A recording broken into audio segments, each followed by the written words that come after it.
제 72번째 생일이었습니다. 혼자 된 후 20번도 넘게 맞이하는 생일이었지만 올해처럼 길고 처량했던 날은 없었던 것 같아요. 거실 시계의 노쇠추가 오른쪽으로 완전히 기울어 저녁 8시를 가리키고 있었습니다. 아침부터 핏물을 빼고 양념에 재워 푹 쪄낸 갈비찜은 기름이 허옇게 굳어 있었고 오색 찬란함을 뽐내던 잡채의 당면은 퉁퉁 불어 서로 엉겨붙은 채 짙은 갈색으로 변해 있었습니다. 점심 무렵 아들이 전화를 걸어왔을 때만 해도 제 마음은 잔칫날처럼 들떠 있었습니다. 저녁은 꼭 같이 먹을게요. 맛있는 거 해놓으세요. 그 한마디에 늙은 어미는 신이나 온종일 부엌을 들락거렸습니다. 하지만 그 결과는 식어 빠진 음식과 기약 없는 기다림뿐이었죠. 오후 6시가 되었을 때 저는 생각했습니다. 퇴근 시간이니 길이 막히겠지. 7시가 되자 마음이 조금 초조해졌습니다. 무슨 일이 있나? 전화라도 한 통 해줘야 하는 것 아니냐? 그리고 8시가 되자 모든 기대와 설렘은 차갑게 식어버렸습니다. 이제는 분노보다는 허탈함이 더 컸어요. 이것이 처음이 아니었기 때문입니다. 작년 제 생일에도 그 전에 생일에도 그들은 늘 이렇게 늦었습니다. 언제나 급한 일이 있었고 언제나 피치 못할 사정이 있었습니다. 저는 그들의 변명을 믿어주는 척하며 제가 차린 음식을 꾸역꾸역 입에 밀어 넣는 그들의 모습을 지켜봐야만 했어요. 그때였습니다. 지친 기다림의 끝을 알리는 현관문 도어록의 전자음이 들린 것은 저는 자리에서 일어나지 않았습니다. 마중 나갈 기력도 반가운 척 웃어 보일 마음의 여유도 남아있지 않았거든요. 엄마 다녀왔습니다. 어머니 저희 왔어요. 느릿하게 열리는 현관문 사이로 아들 김만석과 며느리 강미주의 얼굴이 보였습니다. 한 달에 한 번 내야 하는 공과금을 마감일 저녁 9시에 겨우 내려온 사람들 같은 표정. 그들의 얼굴에는 피곤과 귀찮음이 선명하게 새겨져 있었습니다. 손에는 흔한 케이크 상자 하나 하다못해 과일 바구니 하나 들려있지 않았습니다. 많이 늦었구나. 길이 그리 막히더냐? 제 목소리는 저도 모르게 차갑게 나갔습니다. 아들 만석이는 제 눈을 제대로 마주치지 못하고 우물쭈물 변명을 늘어놓았어요. 아, 네, 엄마. 갑자기 부장님이 회의를 잡는 바람에 끝나자마자 불이 나게 달려온 거예요. 죄송해요, 늦어서. 그때 옆에 서 있던 며느리 미주가 성큼성큼 거실로 들어오더니 들고 있던 검은 비닐봉지를 식탁 위에 툭 하고 던지듯 내려놓았습니다. 제가 몇 시간에 걸쳐 차린 생일상의 정갈함과 어울리지 않는 아주 무례하고 소란스러운 소리였어요. 어머니, 생신 축하드려요. 오는 길에 시장 반찬 가게 들러서 콩나물 무침 좀 사왔어요. 어머니가 이거 좋아하시잖아요. 순간 제 머릿속이 하얗게 비는 기분이었습니다. 콩나물 무침. 그것도 집에서 정성껏 조물조물 무쳐온 것도 아니고 시장 반찬 가게에서 사온 것을요. 비닐봉지 안에서 흘러나온 시큼한 식초 냄새가 제 코를 찔렀습니다. 저는 아무 말도 하지 못하고 그 검은 비닐봉지를 멍하니 바라보았습니다. 제 침묵이 어색했는지 아니면 자신의 무성의함에 대한 변명이 필요했는지 며느리가 덧붙이는 말은 제 남은 기대를 산산조각 내기에 충분했습니다. 지난주에 저희 엄마 생신이었거든요. 그때 강남에 있는 고급 일식집에서 좀 무리했더니 오늘은 이걸로 대신할게요. 어머니는 모르실 거예요. 요즘 거기 물가가 얼마나 비싼지. 스시 오마카세가 1인당 30만 원이나 하더라고요. 저희도 아주 허리가 휘어요. 그래도 하나밖에 없는 딸인데 어떡해요. 만석 씨 월급 뻔한데 저희도 죽겠다니까요. 어머니는 가족이니까 이런 사정 다 이해해 주실 거죠? 그 말을 듣는 순간 제 머릿속에서 오랫동안 팽팽하게 당겨져 있던 줄이 툭 하고 끊어지는 소리가 났습니다. 아, 그랬구나. 사돈의 생일은 허리가 휘어도 챙겨야 하는 1인당 30만 원짜리 경사. 내 생일은 그 경사 뒤에 남은 피곤함과 궁색함을 처리하는 시장표 3천 원짜리 콩나물 무침. 지난 수십 년간 어렴풋이 느끼고 애써 외면해왔던 차별의 민낯이 날 것 그대로 제 눈앞에 펼쳐지는 순간이었습니다.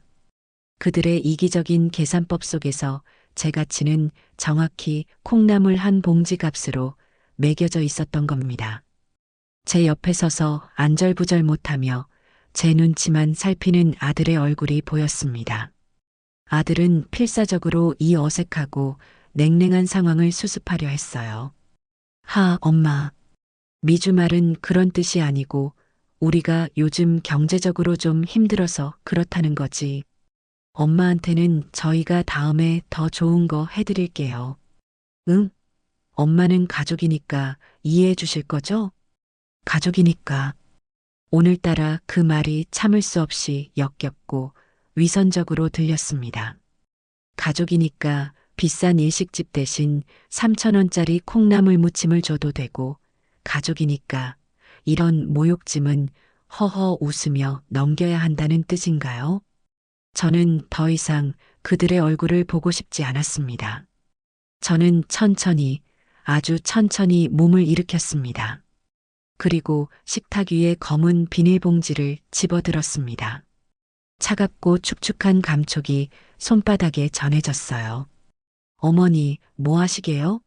식사하셔야죠. 며느리의 당황한 목소리가 등 뒤에서 들려왔지만 저는 뒤돌아보지 않았습니다. 주방으로 걸어가는 제 발걸음은 놀랍도록 차분하고 가벼웠습니다. 오히려 수십 년 묵은 체증이 내려가는 듯한 후련함마저 느껴졌어요. 저는 싱크대 아래 음식물 쓰레기통의 뚜껑을 열었습니다. 어제 깎아먹은 사과 껍질과 저녁에 다듬은 채소 쓰레기들이 보였습니다. 저는 그 위로 비닐봉지에서 꺼낸 콩나물 무침 플라스틱 통을 기울였습니다. 허연 콩나물 대가리와 붉은 고춧가루 양념, 다진 파 조각들이 뒤섞여 쏟아져 내리는 모습을 저는 무표정하게 지켜보았습니다. 달그락. 빈 플라스틱 통을 싱크대에 던져놓고 소리가 나게 음식물 쓰레기통 뚜껑을 닫았습니다. 그 소리는 이 길고 지긋지긋한 인연의 끝을 알리는 신호탄 같았습니다. 제가 다시 거실로 나왔을 때 아들과 며느리는 믿을 수 없다는 표정으로 저를 바라보고 있었습니다. 아마 제가 고함을 지르거나 서럽게 눈물을 보일 거라고 예상했겠지요. 하지만 제 마음은 북극의 빙하처럼 차갑고 평온했습니다. 어머니, 지금 뭐 하시는 거예요? 아무리 저희가 성의가 부족했어도 어른이 돼서 어떻게 먹을 걸 그렇게 버리실 수가 있어요. 며느리 미주가 새된 목소리로 저를 비난했습니다. 자신이 뭘 잘못했는지는 조금도 생각하지 않고 오로지 제 행동만을 문제 삼고 있었어요. 저는 그런 며느리를 똑바로 쳐다보며 나지막이 입을 열었습니다. 제 목소리는 조금도 떨리지 않았어요. 방금 내가 버린 게 콩나물 무침으로 보이니? 네. 그럼 그게 콩나물 무침이 아니면 뭔데요? 아니, 방금 내가 버린 건 지난 수십 년간 이 늙은 어미를 무시하고 기만해 온 너희의 그 더럽고 이기적인 마음이다. 저는 잠시 말을 끊고 아들과 며느리를 번갈아 쳐다보았습니다. 제 시선을 피하며 고개를 숙이는 아들과 여전히 분하다는 듯 입술을 깨물고 저를 쏘아보는 며느리의 모습이 선명하게 보였습니다. 너희에게 나는 3천 원짜리 콩나물만도 못한 존재였구나. 사돈 생일은 1인당 30만 원짜리 오마카세. 내 생일은 3천 원짜리 가게 반찬. 너희 계산법 한번 참 분명해서 마음에 드는구나. 어머니, 말씀을 어떻게 그렇게 상처 주는 쪽으로만 하세요. 저희도 사정이 있어서 그런 거지. 어머니를 무시해서 그런 게 아니잖아요. 며느리가 악을 쓰듯 대꾸했습니다. 저는 이제 그 변명을 들어줄 인내심이 바닥났습니다. 저는 아들을 향해 고개를 돌렸습니다. 너는 저 말이 옳다고 생각하느냐? 내 어미 생일이 내 장모 생신 뒤치다꺼리나 하는 날이더냐? 대답해보거라, 김만석. 제 섯을 퍼런 목소리에 아들은 어깨를 움츠리며 아무 말도 하지 못했습니다. 그저 엄마 그게 아니라 하는 말만 앵무새처럼 반복할 뿐이었죠. 그 비겁한 침묵이 바로 아들의 대답이었습니다. 저는 모든 것을 확인했습니다. 저는 더 이상 그들과 같은 공간에 머물고 싶지 않았습니다. 제가 직접 현관으로 걸어가 문을 활짝 열었습니다. 바깥의 차가운 밤 공기가 집 안으로 훅 밀려 들어왔습니다. 나가라. 네. 어머니, 갑자기 무슨. 당장 이 집에서 나가라고 했다. 너희가 서 있는 그 땅, 너희가 숨쉬는 이 공기, 모두 내 것이다. 콩나물값도 안 되는 취급을 받으면서 너희 얼굴을 마주하고 내가 끓인 미역국을 넘길 생각 추호도 없다. 이 문 내가 닫기 전에 어서 사라지거라. 다시는 너희가 이 문턱을 넘을 일은 없을 것이다.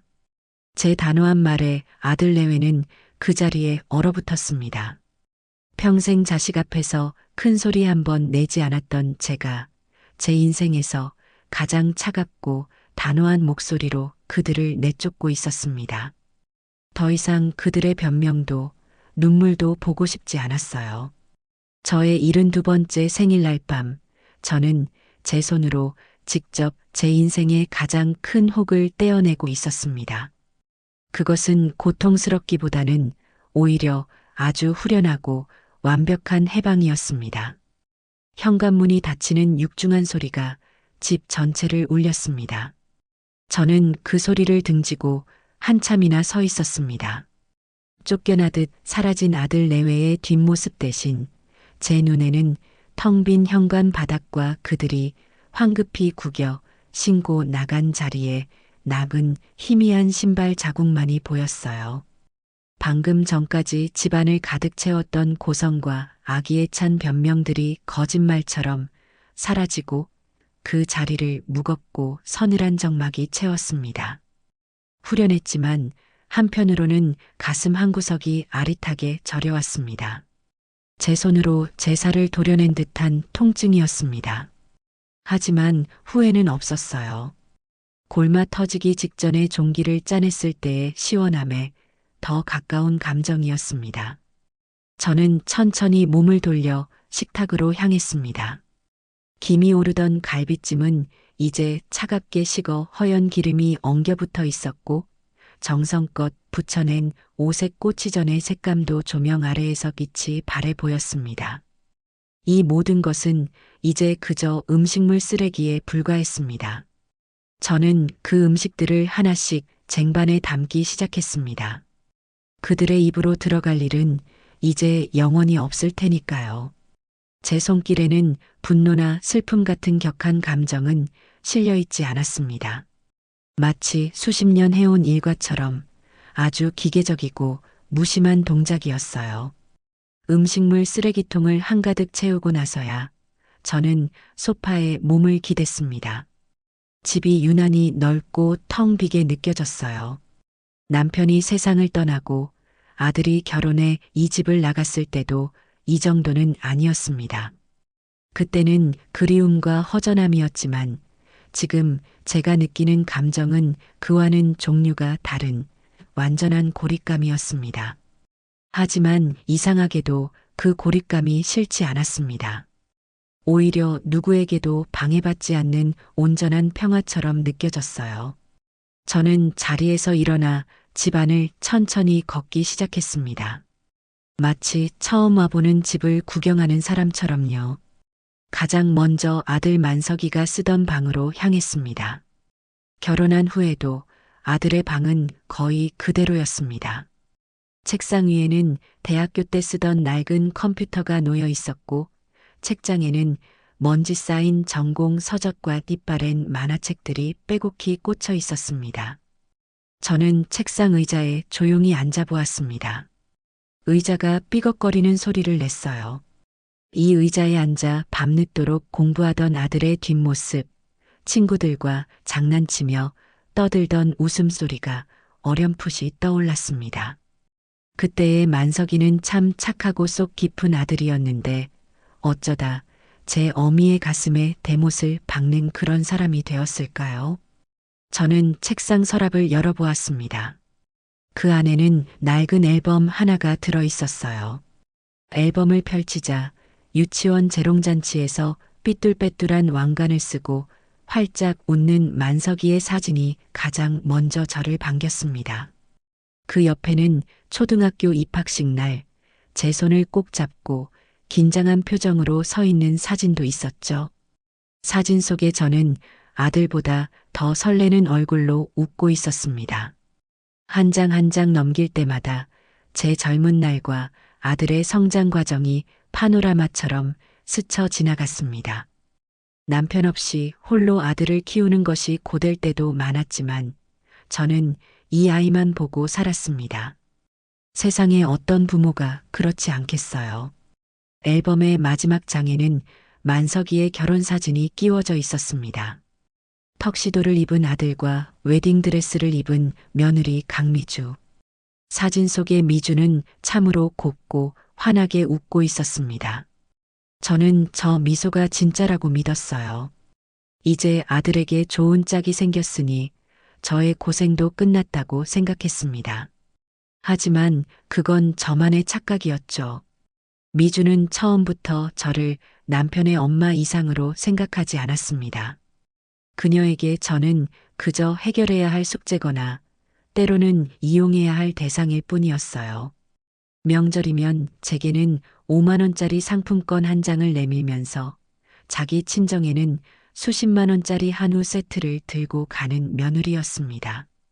처음에는 그럴 수 있지, 자기 엄마가 더 가깝겠지 하며 애써 이해하려 했습니다. 하지만 그런 일들이 10년 넘게 반복되자 저의 이해심도 바닥을 드러내기 시작했어요. 저는 앨범을 조용히 덮어 서랍 안에 다시 넣었습니다. 더 이상 보고 싶지 않았어요. 저 사진 속의 행복은 이제 거짓이 되어버렸으니까요. 방을 나와 거실을 가로질러 안방으로 들어갔습니다. 장롱 위에는 남편의 영정 사진이 놓여 있었습니다. 온화하게 웃고 있는 사진 속의 남편을 보니 갑자기 눈물이 핑 돌았습니다. 여보, 보고 싶어요. 당신이 지금 내 곁에 있었더라면 내가 이렇게까지 하지는 않았을 텐데. 나 이제 어떻게 해야 할까요? 저는 남편의 사진을 손으로 쓸어보며 한참이나 흐느꼈습니다. 오늘 하루 동안 억눌러왔던 감정이 그제야 터져 나온 것이었죠. 한참을 울고 나니 오히려 마음이 후련해졌습니다.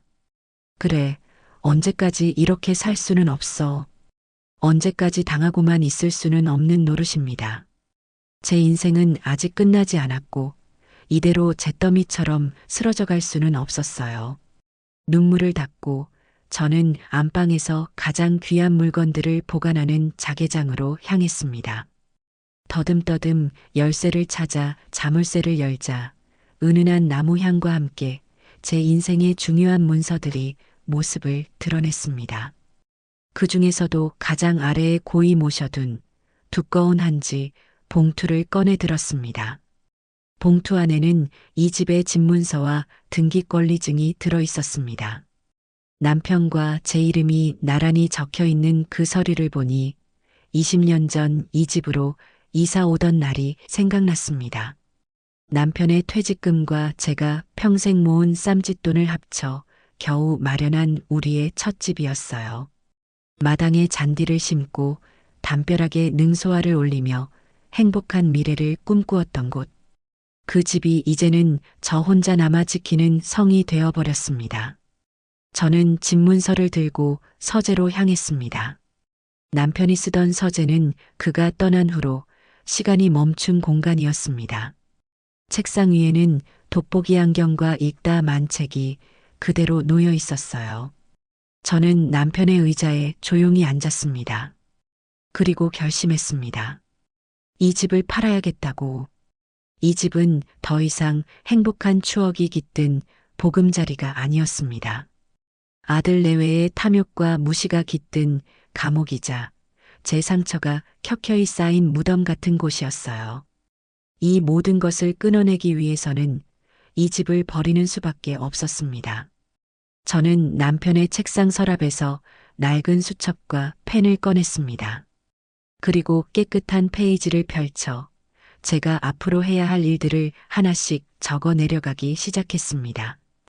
이것은 항복이 아니라 제 인생의 주도권을 되찾기 위한 전쟁의 시작이었습니다. 내일 오전 9시 정각, 동네 부동산 3곳에 집을 급매로 내놓을 것.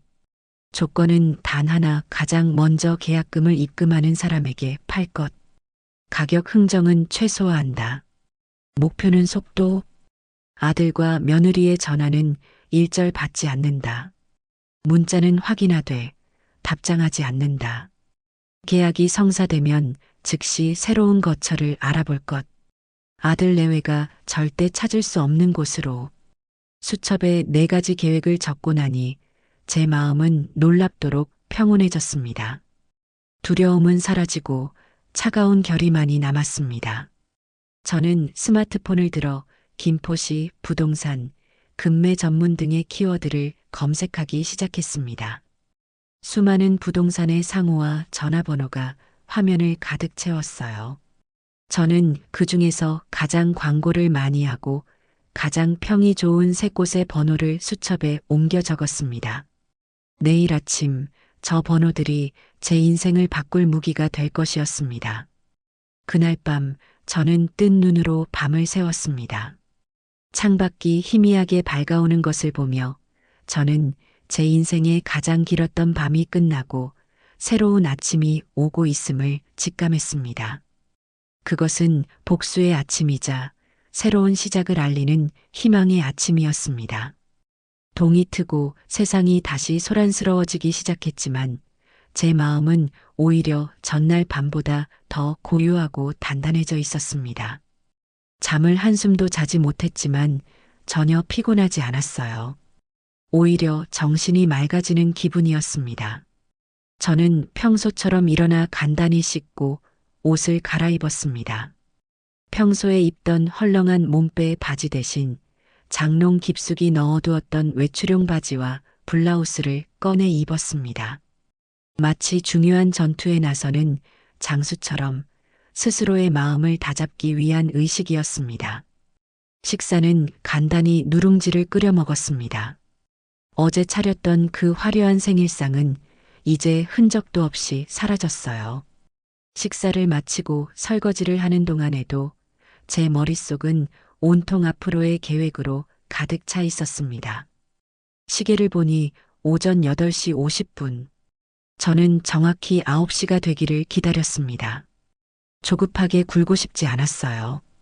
모든 것을 제 통제하에 제 계획대로 진행하고 싶었습니다. 오전 9시 정각. 저는 어젯밤 수첩에 적어두었던 첫 번째 부동산에 전화를 걸었습니다. 네, 대박 부동산입니다. 무엇을 도와드릴까요? 사오동에 있는 단독주택을 급매로 내놓으려고 전화했습니다. 제 목소리는 조금의 망설임도 없이 단단하게 나갔습니다. 전화기 너머의 중개인은 급매라는 말에 목소리 톤이 살짝 올라갔어요. 아, 그러십니까, 사모님. 주소가 어떻게 되시죠? 저희가 바로 방문해서 매물 확인하고 가격 상담 도와드리겠습니다. 방문은 나중에 하셔도 좋습니다. 그보다 제 조건을 먼저 들어주세요. 저는 이 집을 가장 먼저 계약금을 넣는 분에게 팔 겁니다. 가격은 시세보다 조금 낮춰도 상관없습니다. 중요한 건 속도예요. 이 조건으로 진행해 주실 수 있겠습니까? 제 단호한 말에 중개인은 잠시 말이 없었습니다. 아마 이런 집주인은 처음이라는 듯한 눈치였죠. 네, 사모님. 알겠습니다. 일단 저희가 매물 접수하고 최대한 빨리 손님 찾아보겠습니다. 저는 첫 번째 부동산과의 통화를 마치고 곧바로 두 번째, 세 번째 부동산에도 똑같은 내용으로 전화를 걸었습니다. 세 명의 중개인 모두 제 파격적인 조건에 놀라는 기색이었지만 이내 돈 냄새를 맡은 하이에나처럼 적극적으로 움직이겠다고 약속했습니다. 이제 주사위는 던져졌습니다. 전화를 끊고 10분도 채 지나지 않아 제 휴대폰이 미친 듯이 울리기 시작했습니다. 발신자는 우리 아들 김만석이었습니다. 아마도 부동산 중 한 곳에서 매물이 나왔다는 연락을 받고 경악해서 전화를 하는 것이겠지요. 저는 잠시 망설이다 휴대폰을 무음으로 바꾸었습니다. 화면이 켜졌다 꺼지기를 반복하며 부재중 전화 기록을 쌓아 올렸지만 저는 그저 무심하게 바라볼 뿐이었습니다. 이제 와서 우는 소리를 한들 무엇이 달라질까요? 기회는 충분히 많았지만 그들은 그 기회를 모두 제 발로 걷어차 버렸습니다. 부재중 전화가 10통을 넘어갈 때쯤 이번에는 문자 메시지가 도착하기 시작했습니다. 엄마, 이게 어떻게 된 일이야? 집을 팔다니 정말이야? 어제는 저희가 정말 죽을 죄를 지었어요. 제발 한 번만 용서해 주세요. 엄마, 제발 전화 좀 받아주세요. 얼굴 보고 말씀드릴게요. 이렇게 일방적으로 하시면 저희는 어떡하라고요? 문자의 내용은 애원에서 시작해 원망과 협박으로 변해가고 있었습니다. 저는 그 문자들을 하나씩 읽어내려갔지만 제 마음은 돌처럼 단단해서 아무런 감흥도 일지 않았어요. 오히려 그들의 이기심과 뻔뻔함을 다시 한번 확인하는 계기가 될 뿐이었습니다. 문자 폭탄이 잠시 잦아들었을 때 모르는 번호로 전화가 걸려왔습니다. 아까 통화했던 대박부동산의 중개인이었어요. 사모님, 방금 내놓으신 집 말입니다. 마침 현금을 보유하고 계신 손님이 있는데 사진 보시더니 너무 마음에 들어 하셔서요. 지금 당장 집을 보고 싶어 하시는데 혹시 시간 괜찮으실까요? 중개인의 목소리는 흥분으로 가득 차 있었습니다. 모든 것이 제 계획대로 빠르게 진행되고 있었어요. 네, 괜찮습니다. 30분 뒤에 오시라고 하세요. 알겠습니다, 사모님. 바로 모시고 출발하겠습니다. 전화를 끊고 저는 집안을 한번 둘러보았습니다. 어젯밤의 흔적은 모두 치웠지만 집안 곳곳에는 수십 년의 세월이 남긴 흔적들이 고스란히 남아 있었습니다. 저는 서둘러 창문을 모두 열어 집안을 환기시키고 거실 테이블을 깨끗하게 닦았습니다. 이것은 손님 맞이가 아니라 제 과거를 팔아치우기 위한 마지막 단장이었습니다. 정확히 30분 뒤 초인종이 울렸습니다. 문을 열자 인상 좋은 중년의 중개인과 30대로 보이는 젊은 부부가 서 있었습니다. 그들은 제게 정중하게 인사를 하고 안으로 들어왔습니다. 사모님, 이분들이 오늘 집 보실 손님입니다. 인사 나누세요. 젊은 부부는 집안을 둘러보며 연신 감탄사를 터뜨렸습니다. 특히 아내 되는 사람이 마당의 화초와 볕이 잘 드는 거실을 무척 마음에 들어하는 눈치였어요. 어머, 집이 정말 예쁘네요. 오랫동안 정말 정성껏 가꾸신 티가 나요. 마당에 있는 저 꽃은 능소화 맞죠? 너무 아름다워요.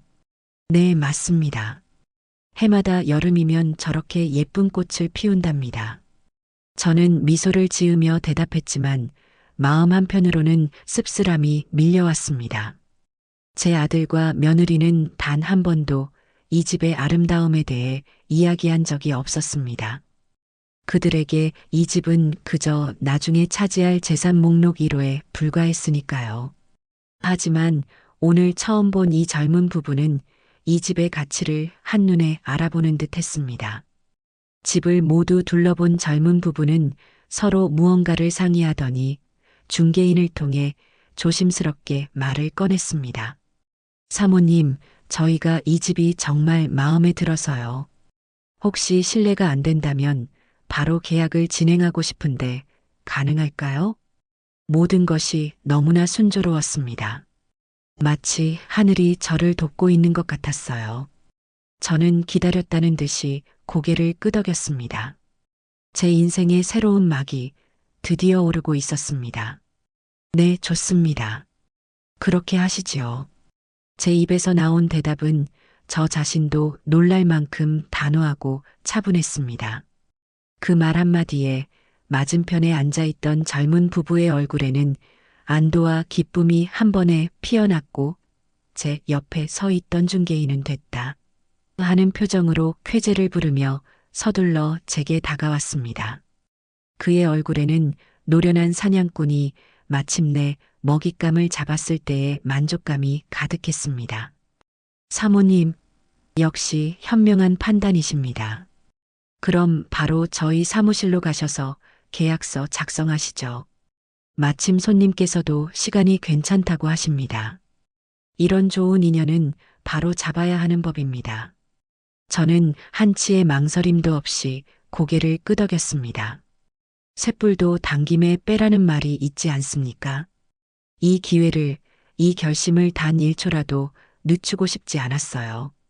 아들 내외의 얼굴이 잠시 스쳐 지나갔지만 저는 애써 고개를 저어 그 잔상을 떨쳐냈습니다. 이미 그들은 제 인생의 고려 대상이 아니었습니다. 저는 외투와 핸드백만 챙겨들고 자리에서 일어났습니다. 제 뒤를 따라 나서는 젊은 부부와 중개인의 발걸음은 희망으로 가득 차 보였습니다. 아이러니하게도 제 인생의 가장 큰 슬픔과 단절이 다른 이에게는 새로운 희망과 시작이 되고 있었던 겁니다. 집에서 나와 부동산 사무실로 향하는 짧은 시간 동안 저는 한마디도 하지 않았습니다. 중개인은 연신 이 집이 가진 장점과 젊은 부부가 얼마나 운이 좋은지에 대해 떠들어댔고 부부는 앞으로의 계획에 대해 설레는 목소리로 대화를 나누었습니다. 여보, 우리 들어가면 마당에 꼭 작은 텃밭 만들자. 당신이 좋아하는 상추랑 방울토마토 심으면 정말 좋겠다. 그럼, 그리고 아기 방은 햇볕이 제일 잘 드는 남향방으로 꾸며주는 거야. 생각만 해도 너무 좋다. 그들의 대화를 들으며 저는 제 아들 만석이와 며느리 미주의 모습을 떠올렸습니다. 그들은 이 집에 대해 단 한 번도 저런 이야기를 나눈 적이 없었습니다. 그들의 대화는 언제나 나중에 이 집을 허물고 새로 지으려면 돈이 얼마나 들까, 이 동네 땅값이 얼마나 올랐을까 하는 식의 계산적인 내용들 뿐이었습니다. 이 집을 삶의 터전으로 바라보는 이들과 그저 재산 목록으로만 여기는 아들 내외의 차이가 너무나도 선명해서 제 결심은 더욱더 단단해졌습니다. 부동산 사무실에 도착하자 중개인은 익숙하게 계약서를 준비하기 시작했습니다. 컴퓨터 자판을 두드리는 소리와 프린터가 서류를 인쇄하는 소리가 사무실 안을 가득 채웠어요. 저는 따뜻한 녹차를 한 잔 마시며 그 모든 과정을 묵묵히 지켜보았습니다. 제 맞은편에 앉은 젊은 부부는 연신 소곤거리며 앞으로 이 집을 어떻게 꾸밀지에 대한 행복한 계획을 나누고 있었습니다. 그 모습을 보니 오래전 남편과 함께 떨리는 마음으로 이 집을 계약하던 날이 떠올라 잠시 마음이 아려왔지만 저는 애써 고개를 저어 감상적인 생각을 떨쳐냈습니다. 과거는 과거일 뿐입니다. 자, 사모님, 계약서 나왔습니다. 한번 꼼꼼히 읽어보시고 이상 없으시면 여기에 도장을 찍어주시면 됩니다. 중개인이 제 앞에 두툼한 계약서 뭉치를 내밀었습니다. 매매 금액, 계약금, 중도금 및 잔금 날짜 등이 빼곡하게 적혀 있었습니다. 매매가는 제가 생각했던 것보다 2천만 원 정도 낮았지만 저는 조금도 개의치 않았습니다. 제 목표는 돈 몇 푼을 더 받는 것이 아니었으니까요. 이 지긋지긋한 굴레를 최대한 빨리 그리고 완벽하게 끊어내는 것이 저의 유일한 목표였습니다. 잔금 날짜는 정확히 한 달 뒤로 정해졌습니다. 모든 것이 제가 원하던 대로였습니다. 저는 핸드백에서 인감 도장이 든 작은 비단 복주머니를 꺼냈습니다. 남편이 세상을 떠나고 제가 이 집의 온전한 주인이 되었을 때 제 이름 석자를 새겨 처음으로 만든 저만의 도장이었습니다. 뚜껑을 열어 붉고 진득한 인주를 꾹 묻혔습니다. 인주가 도장면에 고르게 스며드는 것을 잠시 바라보았습니다.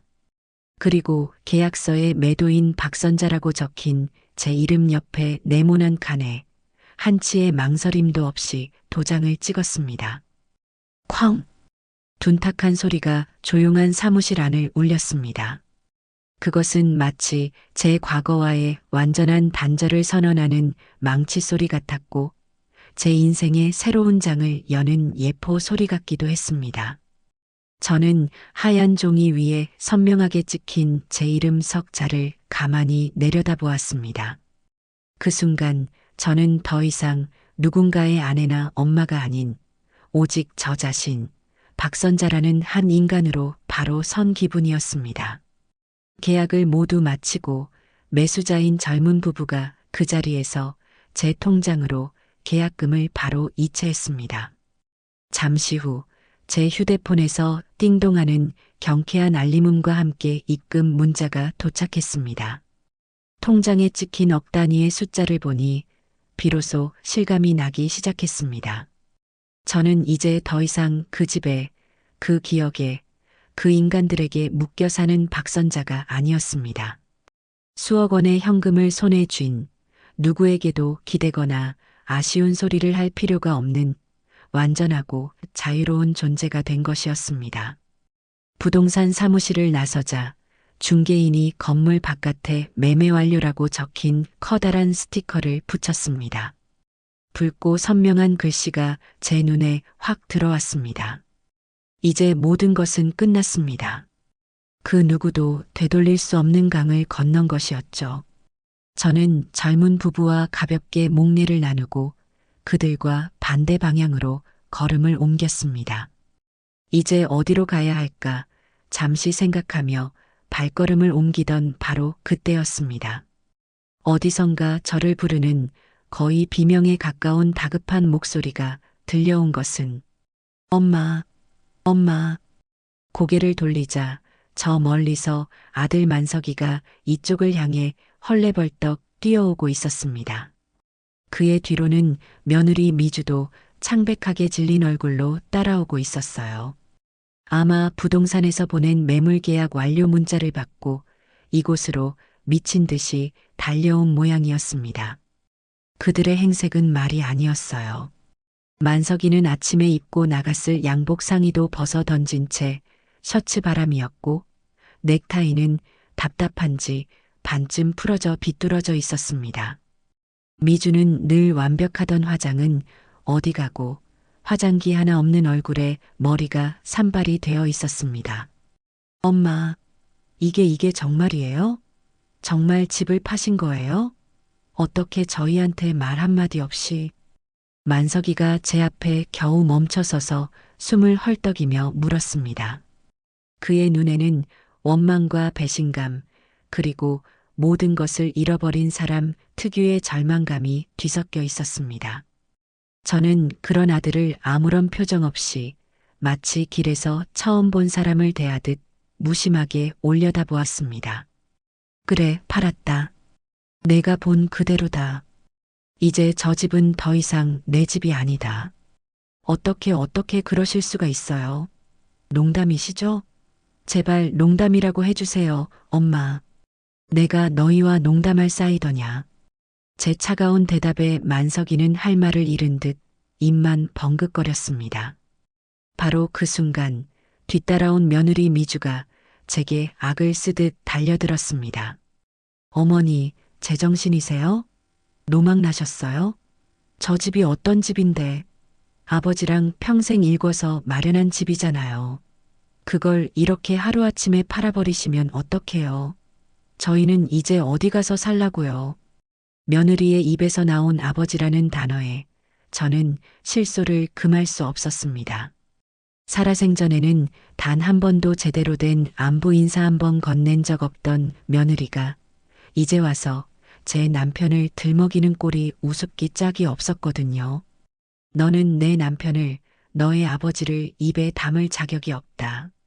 그리고 이 집은 내 이름으로 된 내 재산이야.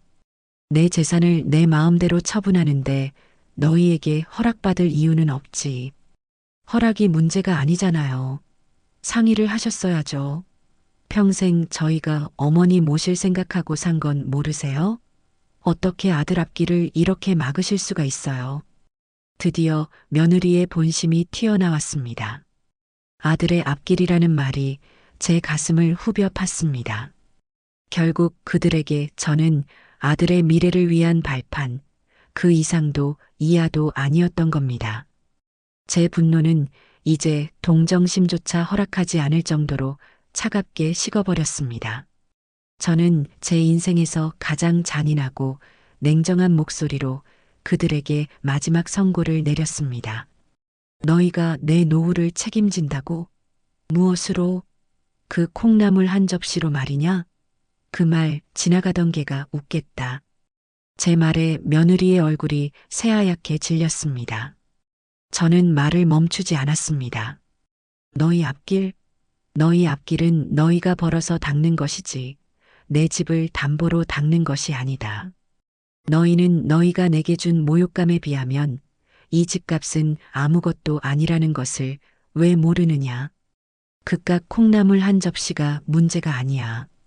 그건 너희가 평생 나를 어떻게 생각하고 대우했는지에 대한 명백한 증거였을 뿐이다. 너희는 너희가 뿌린 씨앗을 거두고 있는 것뿐이야. 그러니 이제 그만 돌아가라. 나는 더 이상 너희와 할 이야기가 없다. 제 말을 끝으로 저는 뒤도 돌아보지 않고 걸었습니다. 등 뒤에서 아들의 울음소리와 며느리의 악에 바친 고함소리가 들려왔지만 저는 걸음을 멈추지 않았습니다. 한 걸음 한 걸음 내디딜 때마다 수십 년 묵은 족쇄가 하나씩 풀려나가는 기분이었습니다.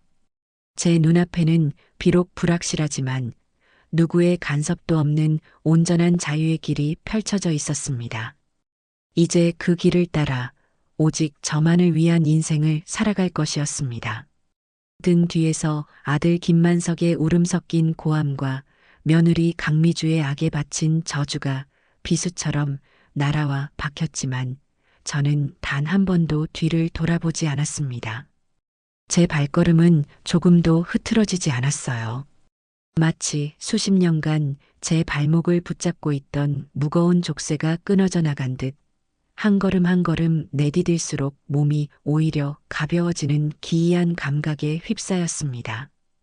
부동산 사무실이 있던 상가 건물을 벗어나자 시끄러운 자동차 경적 소리와 사람들의 웅성거림이 저를 현실 세계로 잡아끌었습니다. 방금 전까지 벌어졌던 그 지옥 같은 소란이 마치 다른 세상의 일처럼 아득하게 느껴졌습니다. 저는 목적지 없이 걷기 시작했습니다. 어디로 가야 할지, 무엇을 해야 할지 정하지 않았어요. 그저 저를 올가매던 그 장소에서 최대한 멀어지고 싶다는 생각뿐이었습니다. 얼마나 걸었을까요? 낯선 동네의 번화가에 접어들었을 때 저는 길가에 있는 작은 카페의 통유리창 너머로 보이는 안락한 의자를 발견했습니다. 지금 제게 필요한 것은 저런 누구의 눈치도 보지 않고 잠시 숨을 고를 수 있는 작은 공간이었습니다. 딸랑 하는 작은 종소리와 함께 카페 문을 열고 들어서자 향긋한 커피 향이 저를 맞았습니다. 안에는 젊은 사람들이 저마다 노트북을 들여다보거나 자기들끼리 소곤거리며 웃고 있었어요.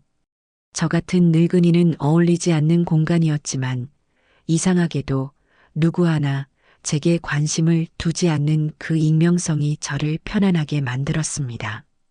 저는 카운터로 다가가 메뉴판을 한참이나 들여다보았습니다. 평생 아메리카노나 믹스커피 외에는 마셔본 적이 없던 저는 가장 이름이 화려하고 달콤해 보이는 카라멜 마끼아또라는 것을 주문했습니다. 휘핑크림도 듬뿍 올려드릴까요? 젊은 직원의 상냥한 물음에 저는 고개를 끄덕였습니다. 오늘은 그래도 괜찮을 것 같았어요. 제 인생에서 가장 쓰고 아팠던 날이니 이 정도의 달콤함은 허락해도 되지 않을까요? 창가 구석자리에 앉아 잠시 기다리자 하얀 크림이 산처럼 쌓인 따뜻한 커피가 제 앞에 놓였습니다. 한 모금 마시자 혀를 녹일 듯한 달콤함과 쌉싸름한 커피 맛이 동시에 느껴졌습니다. 낯설지만 나쁘지 않은 맛이었습니다. 그때 핸드백 안에서 진동이 울리기 시작했습니다. 꺼내보니 액정에는 우리 며느리라는 글자가 번쩍이고 있었어요. 저는 잠시 망설이다 거절 버튼을 눌렀습니다. 하지만 전화는 끈질기게 다시 걸려왔습니다. 받지 않자 이번에는 문자 메시지가 도착하기 시작했습니다. 조금 전 길거리에서 퍼부었던 것과는 다른 교묘하게 감정에 호소하고 저를 죄인으로 만들려는 의도가 뻔히 보이는 글자들이었습니다. 어머니, 어떻게 저희한테 이러실 수 있어요? 계약금까지 받으셨다니요. 저희 이제 길거리에 나앉으라는 말씀이세요? 제발 저희 사정도 좀 생각해 주세요. 어머니가 이러시면 저희가 친척들 얼굴을 어떻게 봐요? 동네 사람들 보기에도 부끄러워요.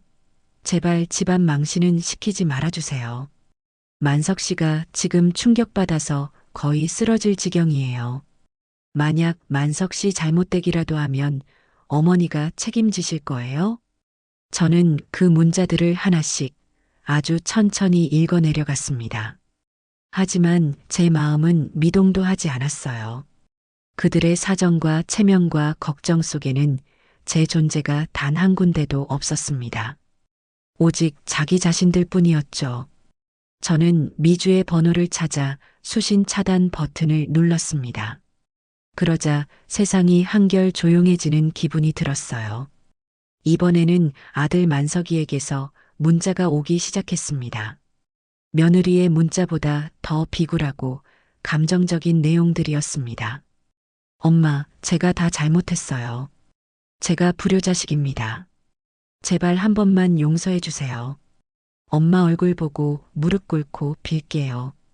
제발 계약만은 취소해 주세요. 위약금은 제가 어떻게든 마련해 볼게요. 엄마 없는 집은 상상도 할 수 없어요. 거기가 어떤 곳인데요? 제 어린 시절이 전부 담겨 있는 곳이잖아요. 제발 저희의 추억을 팔지 말아주세요, 엄마. 추억이라는 단어에 실소가 터져 나왔습니다. 그 추억을 3,000원짜리 콩나물 무침과 맞바꾼 것이 누구였던가요? 저는 만석이의 번호 역시 차단 목록에 추가했습니다. 이제 제 휴대폰은 완벽한 고요를 되찾았습니다. 커피를 절반쯤 마셨을 때 저는 제 인생에서 유일하게 모든 것을 터놓고 이야기할 수 있는 친구 영희에게 전화를 걸었습니다. 신호음이 두어 번 울리고 익숙한 목소리가 들려왔습니다. 선자야. 웬일이야, 이 시간에. 영희야, 나다. 잘 지내지? 그럼 잘 지내지. 너는? 목소리가 왜 그래? 무슨 일 있어? 역시 수십 년 지기 친구는 다른 모양입니다. 제 목소리에 실린 미세한 변화를 금세 알아차렸어요. 나 큰일 저질렀다. 무슨 일인데 그래? 아주 속이 다 시원한 큰일. 저는 영희에게 집을 팔았다는 이야기만 간단하게 해주었습니다. 콩나물 무침이니 사돈의 생일이니 하는 구질구질한 이야기는 꺼내지 않았어요. 하지만 영희는 제 말 몇 마디만으로도 모든 상황을 꿰뚫어 보는 듯 했습니다. 잘했다. 아주 잘했어, 박선자.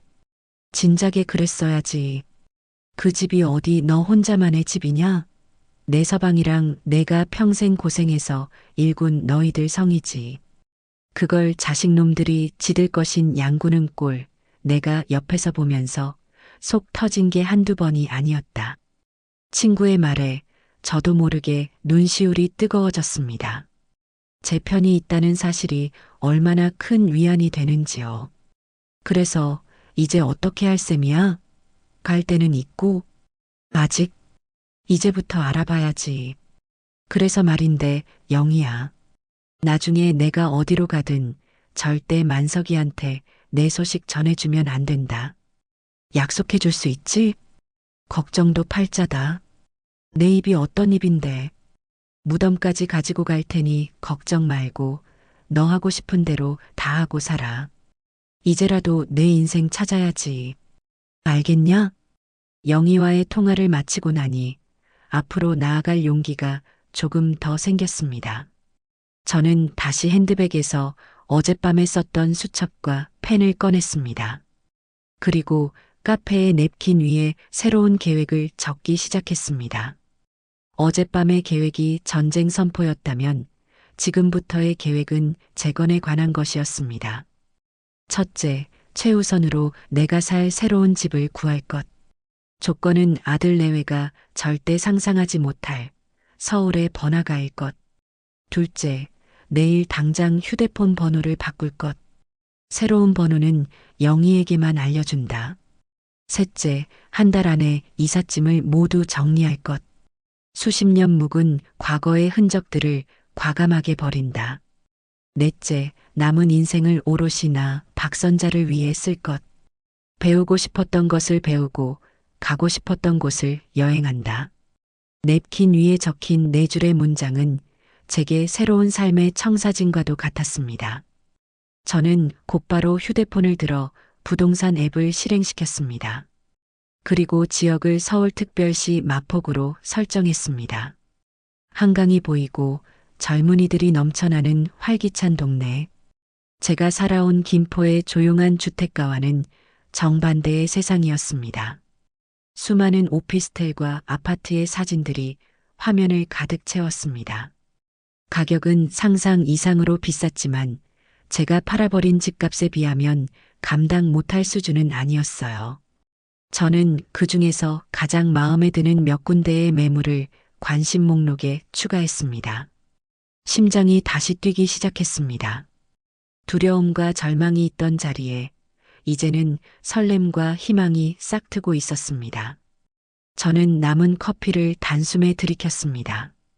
달콤한 크림이 입안에 가득 퍼졌습니다.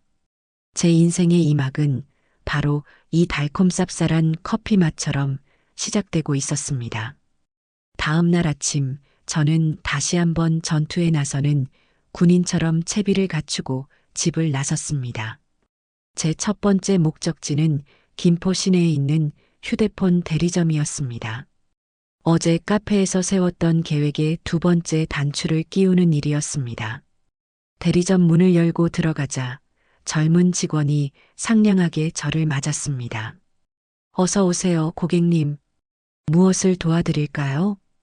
휴대폰 번호를 바꾸고 싶습니다. 아예 새로운 번호로요. 제 말에 직원은 잠시 의아한 표정을 지었지만 이내 익숙하게 업무를 처리하기 시작했습니다. 요즘은 번호 이동도 간편해서요. 어르신들은 보통 쓰던 번호 계속 쓰시는데 대단하시네요. 같은 말들을 건넸지만 저는 그저 미소로만 답했습니다. 제게 이것은 단순한 번호 변경이 아니었습니다. 과거의 모든 연결고리를 끊어내는 아주 중요하고 신성한 의식이었으니까요. 새로운 유심칩을 끼우고 휴대폰을 재부팅하자 화면에 서비스 없음이라는 문구가 잠시 떴다가 이내 새로운 통신사 로고가 나타났습니다. 완벽한 단절이었습니다. 저는 그 자리에서 영희에게 전화를 걸어 새로운 번호를 알려주었습니다. 그리고 연락처 목록에 내 친구 영희 단 한 명만을 저장했습니다. 텅 빈 연락처 목록을 보니 마음이 그렇게 홀가분할 수가 없었어요. 새 휴대폰을 손에 쥔 저는 곧장 서울로 향하는 버스에 몸을 실었습니다. 두 번째 목적지는 어제 부동산 앱에서 눈여겨보았던 마포구의 한 오피스텔이었습니다. 김포를 벗어나 한강 다리를 건너는 동안 창밖의 풍경은 빠르게 변해갔습니다. 낮은 주택가와 논밭이 사라지고 그 자리를 거대한 아파트 단지와 빌딩 숲이 채웠습니다. 제 인생도 저 풍경처럼 완전히 새로운 모습으로 바뀌고 있었습니다. 마포역 근처의 한 부동산에 들어서자 젊고 세련된 인상의 중개인이 저를 맞았습니다. 저는 제가 앱에서 보고 온 오피스텔을 바로 보고 싶다고 말했습니다. 아, 리버뷰 파크 말씀이시군요. 요즘 가장 인기 있는 곳입니다. 보안도 좋고 한강 전망도 끝내주죠. 마침 바로 보실 수 있는 집이 있습니다. 같이 가보시죠. 중개인을 따라 나선 오피스텔은 제가 상상했던 것 이상으로 훌륭했습니다.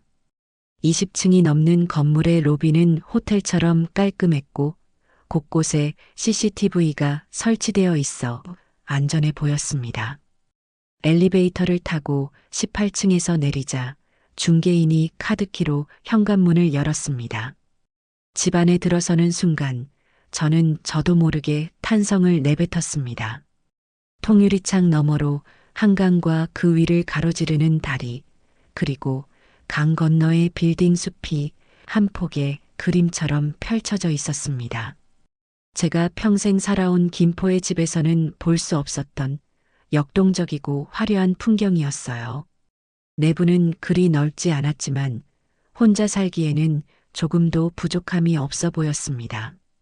최신식 빌트인 가구와 가전제품들이 완벽하게 갖춰져 있었고 무엇보다 모든 것이 새 것이었습니다. 수십 년의 손때와 기억이 묻어있는 낡은 집과는 모든 것이 달랐습니다. 어떠세요, 사모님? 전망 정말 좋죠? 밤의 야경은 더 멋있습니다. 1층에는 헬스장이랑 북카페 같은 편의시설도 잘 되어 있고요. 좋네요. 아주 마음에 듭니다. 저는 그 자리에서 바로 계약 의사를 밝혔습니다. 중개인은 제 신속한 결정에 놀라면서도 무척 기뻐하는 눈치였죠. 그날 오후 저는 다시 한번 계약서에 도장을 찍었습니다. 이번에는 집을 파는 매도인이 아니라 새로운 집을 얻는 임차인으로서였습니다. 보증금과 1년치 월세를 선납으로 치르자 진짜 제 집이 생긴 것 같은 기분이 들었어요. 새로운 보금자리를 마련하고 나니 제 발걸음은 자연스럽게 백화점으로 향했습니다. 계획이 없던 일이었지만 무언가에 홀린 듯 했습니다. 화려한 명품 매장과 향수 냄새, 경쾌한 음악 소리가 가득한 백화점은 제게 완전히 다른 세상이었습니다. 저는 평생 시장 옷이나 자식들이 사다 주는 옷만 입어봤지 제 의지로 이런 곳에 와서 옷을 사본 적이 거의 없었어요. 저는 가장 먼저 여성 의류 매장으로 향했습니다. 그리고 평소에는 쳐다보지도 않았던 화사한 붉은색의 원피스를 집어들었습니다. 이 나이에 무슨 주책이야 하는 생각이 잠시 스쳤지만 저는 이내 고개를 저었습니다. 나이가 무슨 상관이야. 이제부터는 내가 입고 싶은 거 입고 살 건데. 저는 그 원피스를 들고 탈의실로 향했습니다. 낯선 옷을 입고 거울 앞에 서자 그 안에 완전히 다른 사람이 서 있는 것 같았습니다. 늘 어둡고 칙칙한 색의 옷만 입던 저의 모습은 온데간데 없고 화사하고 생기 넘치는 노부인이 서 있었어요. 나쁘지 않았습니다. 오히려 아주 마음에 들었어요. 그날 저는 마치 봉인 해제라도 된 사람처럼 쇼핑을 했습니다. 붉은색 원피스뿐만 아니라 하늘색 블라우스, 편안하면서도 세련된 바지, 그리고 발이 편한 고급 스니커즈까지 제 자신에게 주는 선물이라고 생각하니 돈이 하나도 아깝지 않았습니다.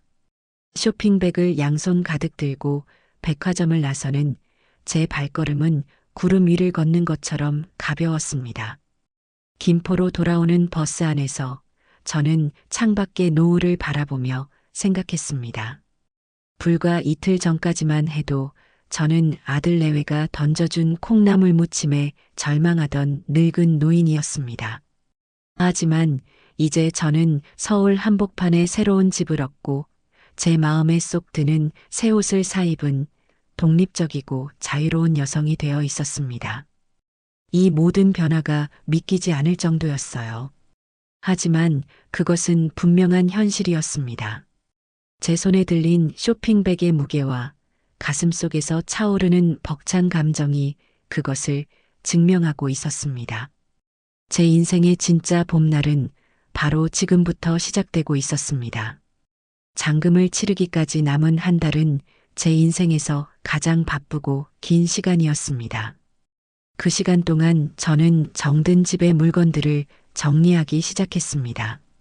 그것은 단순한 이삿짐 싸기가 아니었어요.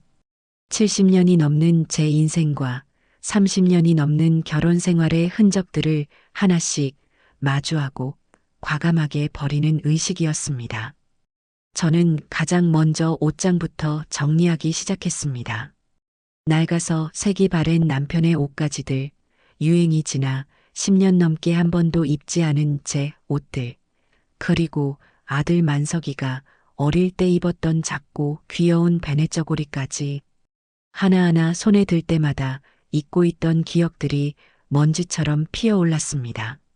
남편의 스웨터에서는 그의 희미한 채취가 나는 것 같았고 만석이의 옷에서는 분유 냄새가 나는 듯한 착각에 빠지기도 했어요.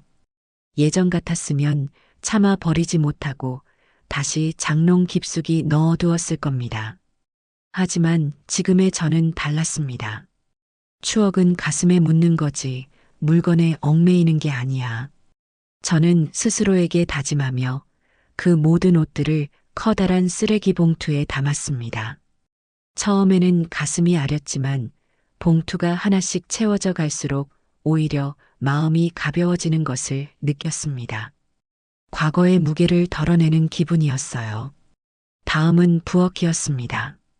손님이라도 오면 12명도 거뜬히 치러낼 수 있을 만큼 많았던 그릇과 접시들, 며느리에게 물려주려고 고이 모셔두었던 값비싼 유기그릇 세트까지. 저는 제가 새 집에서 혼자 쓸 만큼의 최소한만 남기고 모두 정리했습니다. 이제 제 인생에 더 이상 그들을 위한 상차림은 없을 테니까요. 앨범과 편지 같은 것들은 가장 마지막에 정리했습니다. 남편과 주고받았던 연애 편지, 아들이 군대에서 보냈던 편지, 그리고 가족 사진이 가득한 앨범들. 이것들은 차마 버릴 수가 없어서 작은 상자에 담아 태워버리기로 마음먹었습니다. 슬픈 기억과 행복한 기억 모두를 한 줌의 재로 만들어 과거에 날려보내고 싶었어요. 그렇게 집안의 살림이 하나둘씩 줄어들자 텅 빈 공간들이 모습을 드러냈습니다. 집이 낯설게 느껴졌어요. 하지만 그 낯설미 저를 더 이상 슬프게 하지는 않았습니다. 드디어 이삿날이 밝았습니다. 아침 일찍부터 이삿짐 센터 직원들이 집으로 들이닥쳤고 남은 짐들은 순식간에 포장되어 트럭에 실렸습니다.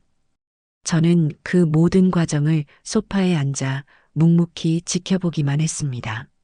마지막으로 제 몸만 빠져나가면 이 집과의 인연도 완전히 끝나는 것이었습니다. 짐이 모두 빠져나간 후 저는 텅 빈 집을 마지막으로 한번 둘러보았습니다. 거실 벽에는 액자를 걸었던 못자국이 희미하게 남아 있었고 장롱이 있던 자리에는 세월의 흔적이 고스란히 내려앉아 있었습니다. 이곳에서 웃고 울고 사랑했던 모든 순간들이 파노라마처럼 스쳐 지나갔습니다. 저는 각 방을 천천히 걸으며 보이지 않는 과거의 흔적들에게 조용히 작별 인사를 걸냠습니다. 고마웠다고. 그리고 이제는 정말 안녕이라고. 부엌 식탁 위에 짐 열쇠를 올려놓고 저는 미련 없이 현관문을 닫고 나섰습니다. 밖에는 저를 새 집으로 데려다 줄 택시가 기다리고 있었어요. 마지막 관문은 법무사 사무실에서 잔금을 치르고 등기를 이전하는 절차였습니다.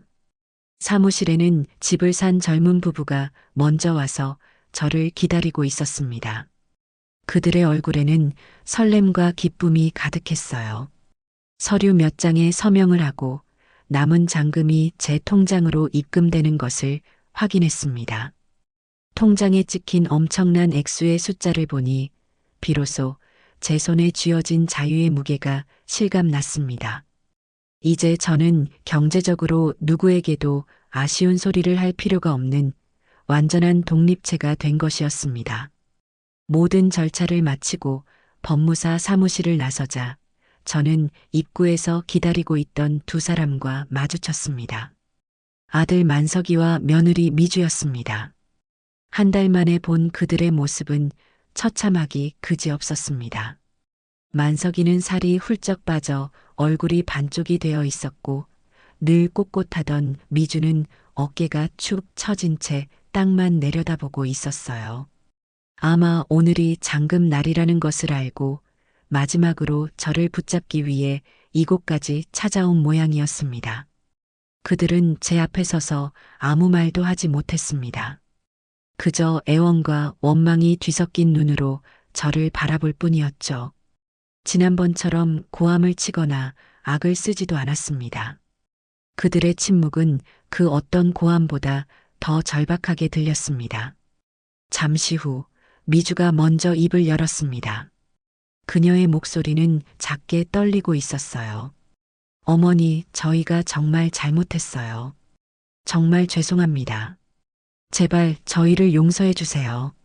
며느리의 입에서 처음으로 들어보는 진심이 담긴 사과였습니다. 하지만 너무 늦었습니다. 이미 엎질러진 물이었고 깨져버린 그릇이었어요. 만석이가 제 앞에 무릎을 꿇으려고 하자 저는 한 발짝 뒤로 물러섰습니다. 그리고 제 인생에서 가장 차갑고 가장 무심한 표정으로 그들을 내려다보았습니다. 저는 아무 말도 하지 않았습니다. 어떤 말도 하고 싶지 않았어요. 제 침묵이 그들에게는 가장 큰 거절이고 가장 아픈 대답이 될 것이라는 것을 알고 있었습니다. 저는 그들을 없는 사람처럼 지나쳐 길가에 서 있던 택시의 문을 열었습니다. 택시에 올라타기 직전 저는 마지막으로 그들을 돌아보았습니다. 백화점에서 산 화사한 새 옷을 입은 저와 다해진 옷을 입고 망연자실 서 있는 그들의 모습이 극명한 대조를 이루었습니다. 법무사 사무실을 등지고 올라탄 택시는 마치 과거로부터의 도주를 돕는 밀선처럼 소리 없이 서울을 향해 미끄러졌습니다. 저는 백미러로 아무것도 보지 않았습니다. 저를 향해 뻗어있던 그들의 처절한 눈빛과 절망적인 몸짓을 다시 확인하고 싶지 않았기 때문입니다. 동정심 때문이 아니었어요. 더럽혀진 것을 본 뒤의 찝찝함에 가까운 감정이었습니다. 제 인생에서 그들의 마지막 모습은 길거리에 나뒹구는 쓰레기처럼 초라하고 볼품없는 것으로 기억될 것이었습니다. 택시가 김포의 익숙한 도로를 벗어나 서울로 향하는 넓은 고속도로에 진입하자 창밖의 풍경이 급격하게 변하기 시작했습니다. 나지막한 아파트와 상가 건물들이 사라지고 그 자리를 거대한 교각과 끝없이 이어진 자동차의 행렬, 그리고 하늘을 찌를 듯 솟아있는 빌딩 숲이 대신했습니다. 제가 평생을 살아온 김포라는 작은 왕국을 벗어나 완전히 다른 세계로 나아가고 있음을 온몸으로 느낄 수 있었습니다. 제 마음속에는 두려움과 기대감이 교차했습니다. 이 거대하고 삭막해 보이는 도시에서 과연 내가 잘 살아갈 수 있을까 하는 걱정이 들다가도 누구의 간섭도 받지 않고 완벽한 익명 속에서 새로운 삶을 시작할 수 있다는 설렘이 더 크게 다가왔습니다. 지난 며칠간 겪었던 일들이 마치 하룻밤의 꿈처럼 비현실적으로 느껴졌어요. 하지만 제 손에 들린 새 휴대폰의 차가운 감촉과 제 옆자리에 놓인 새 옷이 담긴 쇼핑백의 바스락거리는 소리가 모든 것이 현실임을 증명하고 있었습니다. 사모님, 어디로 모실까요? 한참 만에 택시 기사가 제게 물었습니다. 저는 잠시 생각에 잠겼다가 얼마 전 계약한 마포의 오피스텔 주소를 말했습니다. 제 새로운 집으로 가달라는 말이 목구멍까지 차올랐지만 왠지 쑥스러워 차마 입 밖으로 내지는 못했어요. 택시가 한강의 다리를 건널 때 저는 창밖으로 펼쳐진 거대한 강의 물줄기를 멍하니 바라보았습니다. 유유히 흐르는 강물 위로 오후의 햇살이 부서지며 금빛으로 반짝이고 있었습니다. 저 강물은 수많은 사람들의 눈물과 한숨을 품고 바다로 흘러가겠지요. 제 눈물과 한숨도 오늘부로 저 강물에 모두 흘려보내고 싶었습니다. 여보, 당신은 이런 풍경을 본 적이 있나요? 세상이 참 많이 변했어요. 그리고 당신의 아내 박선자도 이제 아주 많이 변했답니다. 저는 마음속으로 먼저 떠난 남편에게 조용히 말을 건넸습니다. 마포의 번화가에 접어들자 택시는 곧 목적지에 도착했습니다. 제가 앞으로 살아갈 강변마루 오피스텔은 그 이름처럼 한강이 내려다 보이는 세련되고 현대적인 건물이었습니다. 택시에서 내리자 정복을 입은 도어맨이 제게 정중하게 인사를 건네며 문을 열어주었습니다. 호텔에서나 볼 법한 광경에 저는 잠시 어색했지만 이내 어깨를 펴고 당당하게 로비로 들어섰습니다. 대리석 바닥은 거울처럼 반짝였고 공기 중에는 은은한 방향제 향기가 감돌았습니다.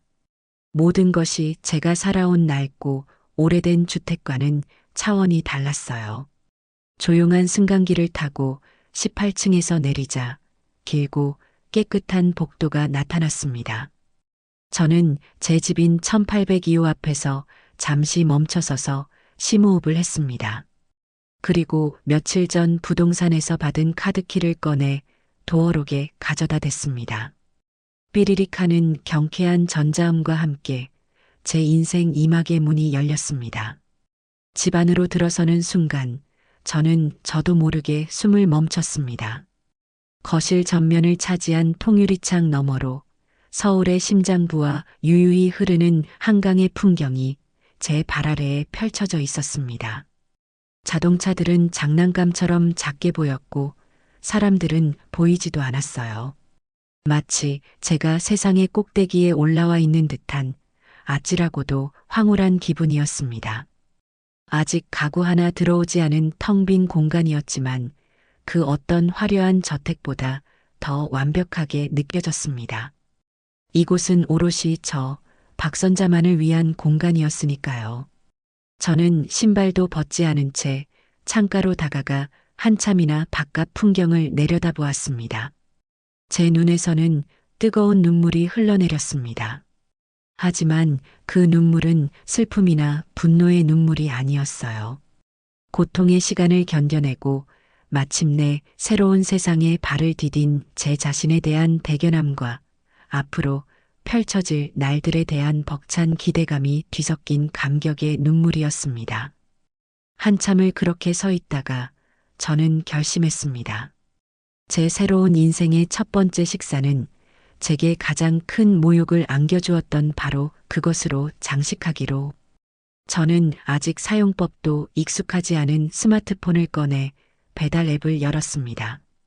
그 안에는 제가 평생 먹어본 적 없는 신기하고 화려한 음식들의 사진이 가득했습니다. 저는 검색창에 고급 초밥이라고 입력했습니다. 수많은 식당들이 나타났고 저는 그 중에서 가장 비싸고 가장 평이 좋은 곳을 골랐습니다. 그리고 망설임 없이 특선 주방장 추천 세트를 주문했습니다. 가격은 25만 원. 예전 같았으면 손이 덜덜 떨렸을 금액이었지만 지금의 제게는 그저 기분 좋은 투자일 뿐이었습니다. 잠시 후 이삿짐 센터에서 제 단출한 짐들이 도착했습니다. 짐이라고 해봐야 옷상자 몇 개와 제가 아끼는 책 몇 권, 그리고 작은 그릇 상자가 전부였습니다. 짐들이 들어오고 얼마 지나지 않아 초인종이 울렸습니다. 배달 기사가 정갈한 나무 상자에 담긴 초밥 세트를 건네주었습니다. 저는 그 상자를 들고 창가 바닥에 주저앉았습니다. 식탁도 의자도 없었지만 아무래도 좋았어요. 서울의 야경이 그 어떤 화려한 식탁보보다 더 멋진 배경이 되어 주었으니까요. 나무 뚜껑을 열자 형형색색의 초밥과 회가 보석처럼 담겨 있었습니다. 윤기가 자르르 흐르는 참치 뱃살, 붉은 빛이 선명한 성게알, 탱글탱글한 단새우. 저는 그중 가장 비싸 보이는 참치 뱃살 초밥 하나를 집어 입에 넣었습니다. 부드러운 생선살이 입안에서 사르르 녹아내렸습니다. 비릿함은 전혀 없고 고소하고 달콤한 맛만이 입안에 가득 퍼졌습니다. 세상에 이렇게 맛있는 음식이 있었구나 싶었어요. 그 초밥을 음미하는 순간 제 머릿속에는 자연스럽게 콩나물 무침이 떠올랐습니다. 시커먼 비닐봉지에 담겨 있던 시큼한 식초 냄새가 나던 그 콩나물 무침. 하지만 더 이상 그 기억은 저를 아프게 하지 않았습니다. 오히려 지금 제가 느끼는 이 황홀한 맛을 더욱 극대화해주는 조미료처럼 느껴졌어요. 저는 피식 웃음이 나왔습니다. 그래, 고맙다. 너희가 내게 그런 모욕을 주지 않았더라면 내가 이 나이에 이런 호사를 누릴 용기를 낼 수 있었을까? 너희의 그 뻔뻔한 콩나물 무침이 결국 나를 이곳으로 이끌어준 셈이니까. 저는 밤이 깊어가는 줄도 모르고 서울의 야경을 반찬 삼아 제 인생에서 가장 비싸고 맛있는 식사를 즐겼습니다. 한 점 한 점 먹을 때마다 제 안의 상처가 조금씩 치유되고 그 자리에 새로운 희망과 자신감이 차곡차곡 쌓여가는 기분이었습니다. 다음 날부터 저는 본격적으로 새로운 삶을 꾸려나가기 시작했습니다. 텅 빈 집을 채우는 일부터 했어요. 인터넷으로 가구를 주문하고 가까운 생활용품점에 가서 예쁜 그릇과 침구도 샀습니다. 칙칙하고 어두운 색 일색이었던 예전 집과는 달리 새 집은 온통 밝고 화사한 색들로 채워나갔습니다. 하얀색 소파, 노란색 쿠션, 하늘색 이불. 모든 것을 제 취향대로 고르는 즐거움이 얼마나 큰지 저는 처음으로 깨달았습니다. 어느 정도 집 정리가 끝나자 저는 동네를 탐색하기 시작했습니다. 오피스텔 주변에는 세련된 카페와 맛집, 그리고 아기자기한 상점들이 즐비했습니다. 한강공원으로 이어지는 산책로도 잘 되어 있었죠. 저는 매일 아침 한강변을 따라 조깅을 하고 오후에는 동네 카페에 앉아 책을 읽었습니다. 제 주변에는 온통 젊고 활기찬 사람들 뿐이었지만 저는 그 속에서 조금도 위축되지 않았습니다. 오히려 그들의 생기가 제게도 전염되는 것 같았어요. 그러던 어느 날 저는 오피스텔 1층 게시판에서 마포문화센터 가을학기 수강생 모집 공고를 발견했습니다. 생활영어, 수영, 서예, 가곡교실, 여행 동호회 제 눈을 반짝이게 하는 강좌들이 가득했습니다. 저는 평생 무언가를 배우고 싶다는 갈망이 있었지만 자식을 키우고 살림을 하느라 단 한 번도 그럴 여유가 없었습니다. 저는 망설이지 않고 문화센터로 향했습니다. 그곳에서 만난 친절한 직원의 안내를 받으며 저는 제 인생 첫 수강 신청이라는 것을 했습니다. 초급생활 영어반과 아쿠아로빅, 그리고 여행 동호회. 3가지나 신청하고 나니 마치 대학생이라도 된 것처럼 가슴이 설레었습니다. 그날 저녁 친구 영희에게서 전화가 왔습니다. 선자야, 너 괜찮은 거지? 서울 생활은 좀 어때? 그럼 괜찮고 말고.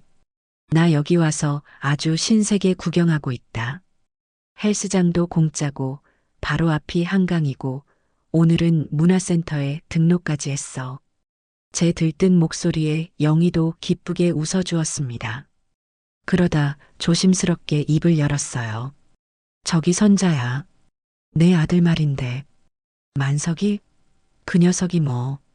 얼마 전에 동네 부동산 하는 사람한테 들었는데 너네 집 팔리고 나서 얼마 안 돼서 바로 이사 갔다더라.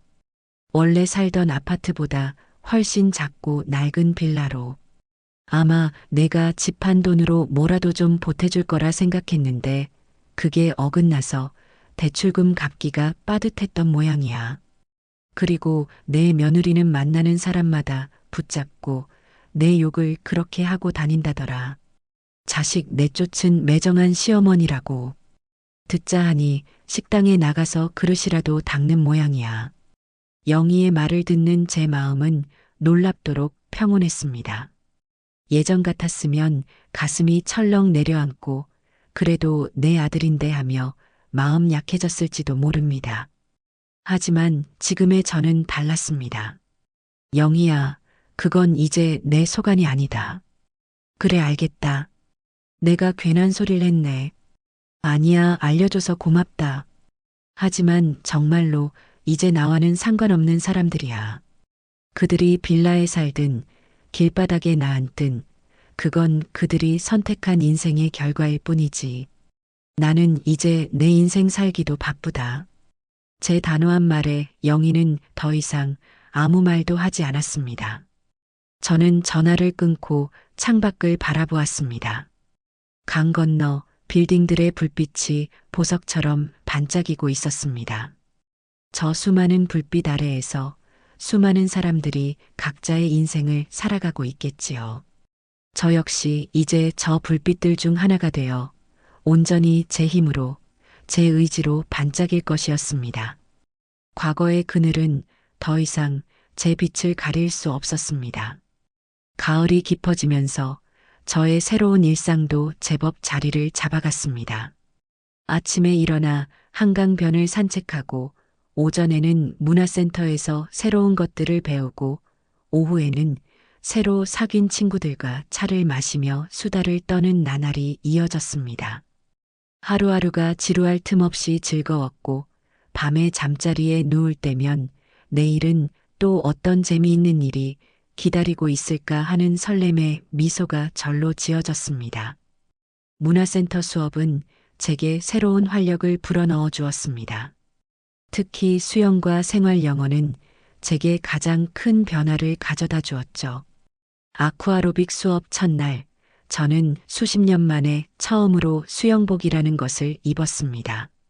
쭈뼛거리며 탈의실에서 나왔을 때 제 눈에 비친 거울 속 모습은 낯설기 짝이 없었습니다. 탄력을 잃고 주름진 제 몸을 다른 사람들에게 보이는 것이 부끄러웠어요. 하지만 물속에 들어가는 순간 그 모든 부끄러움은 눈 녹듯 사라졌습니다. 물의 부력이 제 몸을 가볍게 띄워주었고 신나는 음악에 맞춰 팔다리를 움직이다 보니 제가 나이를 잊고 마치 어린아이가 된 것 같은 기분이 들었습니다. 그곳에서 만난 언니, 동생들과 함께 물장구를 치고 웃다 보면 한 시간이 어떻게 가는지 모를 정도였습니다. 초급생활 영어반 역시 제게는 신세계였습니다. 알파벳부터 다시 시작하는 더듬거리는 제 발음을 20살 넘게 어린 선생님은 언제나 칭찬과 격려로 이끌어 주었습니다. 안녕하세요. 제 이름은 박선자입니다. 처음으로 제 이름을 영어식으로 소개하던 날의 쑥스러움과 뿌듯함은 평생 잊지 못할 겁니다. 선생님은 혀를 이 사이에 살짝 물고 내는 소리가 아주 좋다고 칭찬해 주셨고 저는 그 칭찬 한마디에 어린아이처럼 기뻐했습니다. 그 영어반에서 저는 최상현 씨라는 좋은 친구를 만나게 되었습니다.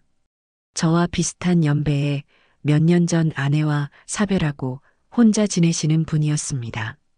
큰 회사에서 임원으로 있다가 은퇴하셨다는 그는 늘 단정한 옷차림에 점잖은 말투를 쓰는 분이셨죠.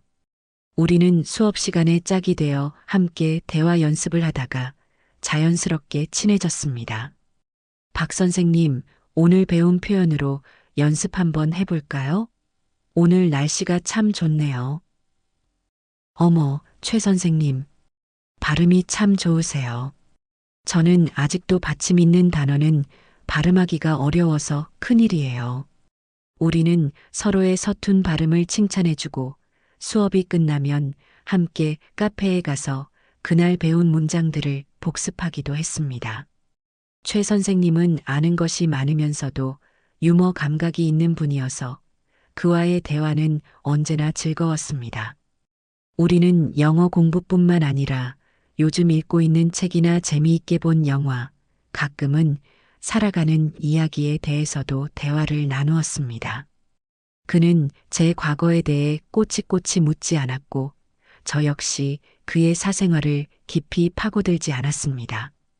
우리는 그저 생활 영어반 동기라는 편안한 관계 속에서 서로의 지적인 호기심을 채워주고 소소한 일상을 나누는 좋은 친구가 되어 갔습니다.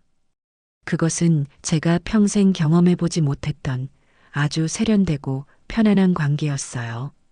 가을이 무르익을 무렵 제가 가입한 여행 동호회에서 1박 2일 일정으로 경주 여행을 떠나게 되었습니다. 제 인생의 첫 번째 자유여행이었습니다. 가족을 위한 희생이나 의무가 아닌 오직 저의 즐거움만을 위한 여행. 출발 전날 밤, 저는 마치 수학여행을 앞둔 여고생처럼 가슴이 설레어 잠을 설쳤습니다. 여행 당일 서울역에 모인 동호회 회원들의 얼굴에는 모두 저와 같은 설렘이 가득했습니다. 우리는 고속열차에 몸을 싣고 끝없이 수다를 떨며 경주로 향했습니다. 창밖으로 스쳐 지나가는 풍경들을 보며 저는 예전에 가족들과 함께 떠났던 여행을 떠올렸습니다. 그때의 여행은 언제나 고된 노동의 연속이었습니다. 새벽부터 일어나 온 가족이 먹을 김밥을 싸고 운전하는 아들을 위해 온갖 간식을 챙기고 숙소에 도착해서는 저녁밥을 차리고 설거지를 하느라 제대로 앉아 쉬어본 기억이 없었습니다. 하지만 지금은 달랐습니다. 저는 그저 기차 좌석에 편안히 앉아 다른 사람이 사온 커피와 과자를 얻어먹으며 창밖 풍경을 감상하기만 하면 되었습니다. 이것이 진정한 여행이라는 것을 저는 이른이 넘어서야 처음으로 알게 된 것이죠. 경주는 그야말로 눈부시게 아름다웠습니다. 단풍으로 붉게 물든 불국사의 웅장한 석탑과 다보탑, 황금빛 억새가 바람에 흔들리는 첨성대, 그리고 부드러운 능선이 끝없이 이어진 대릉원까지 우리는 문화해설사의 설명을 들으며 천년의 역사를 간직한 도시를 거닐었습니다. 저는 불국사 대웅전 앞에서 조용히 두 손을 모았습니다. 부처님께 제 아들 내외를 벌해달라고 빌지 않았습니다. 대신 지금 제가 누리는 이 평화와 행복이 오래도록 계속되게 해달라고, 그리고 제 주변의 좋은 사람들이 모두 건강하고 행복하게 해달라고 빌었습니다. 제 마음은 그 어느 때보다 평온했습니다. 저녁에는 보문단지의 멋진 한정식 집에서 맛있는 식사를 하고 숙소에 돌아와서는 밤늦도록 이야기꽃을 피웠습니다. 함께 여행 온 언니 동생들과 서로의 살아온 이야기를 나누며 우리는 금세 친자매처럼 가까워졌습니다. 그 누구도 저를 만석이 엄마가 아닌 선자 언니 혹은 선자 씨라고 불러주었습니다. 저는 그 호칭이 너무나 좋았습니다. 여행에서 돌아온 며칠 뒤 저는 오피스텔 우편함에서 제게 온 편지 한 통을 발견했습니다. 제 이름과 함께 낯선 서울의 주소가 적혀 있었지만 봉투에 쓰인 글씨체는 너무나 익숙했습니다. 아들 만석이의 글씨체였어요. 아마도 예전에 살던 김포집으로 보낸 편지가 새로운 주소로 전달된 모양이었습니다. 순간 제 심장이 쿵 하고 내려앉았습니다. 손이 미세하게 떨려왔어요. 저는 그 편지를 들고 승강기를 타고 집으로 올라오는 내내 수만 가지 생각에 사로잡혔습니다. 무슨 내용이 적혀 있을까? 또다시 용서를 구하는 말일까? 아니면 돈을 빌려달라는 구차한 부탁일까? 혹은 저를 원망하는 저주의 말들일까? 집에 돌아와 저는 그 편지를 식탁 위에 올려두었습니다. 그리고 한참이나 그 편지를 노려보았습니다. 뜯어보고 싶은 유혹과 외면하고 싶은 두려움이 제 안에서 거세게 충돌했습니다. 만약 저 편지를 뜯어 그 안의 내용을 읽는다면 제 마음은 다시 과거의 그 지긋지긋한 감정의 소용돌이 속으로 휘말리게 될지도 모릅니다. 겨우 찾아온 평화가 깨져버릴지도 몰라요.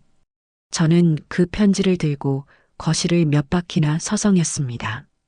밤이 되어 잠자리에 들 시간에도 편지를 침대 머리맡에 두었다가 다시 거실로 내어놓기를 반복했습니다.